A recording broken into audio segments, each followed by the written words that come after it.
Et là, c'est clairement l'appauvrissement total de toute la population européenne et mondiale. Oui. Que ce soit aux États-Unis, en Angleterre. Du coup, qu'est-ce que vous voyez ?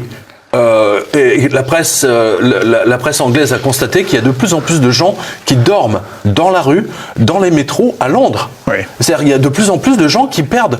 C'est-à-dire que les classes qui arrivaient encore là, elles ont coulé littéralement, et donc ça tombe dans le ravin. Ouais. Voilà, c'est absolument terrifiant, mais je ne suis pas surpris parce que ça, nous on le chronique depuis des années, et on a toujours dit que ça allait se passer comme ça, c'est-à-dire que la destruction de toutes les classes moyennes, et chaque classe descend d'un cran. Voilà, absolument. Et c'est une des caractéristiques de la mondialisation, c'est-à-dire que la classe upper class, comme disent les Américains, progresse, et la middle class régresse. C'est très frappant.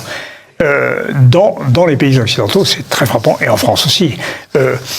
Dans une certaine mesure, même la crise des Gilets jaunes en France, c'est un petit peu le bas de la classe moyenne qui bascule dans la classe d'en bas, et qui proteste, et qui se révolte contre cet état de fait. Tant les riches deviennent de plus en plus riches. Voilà. Témoin, Rolls-Royce qui bat le record de vente. Qui aurait imaginé un truc pareil ? Mais attends, Rolls n'est pas le seul.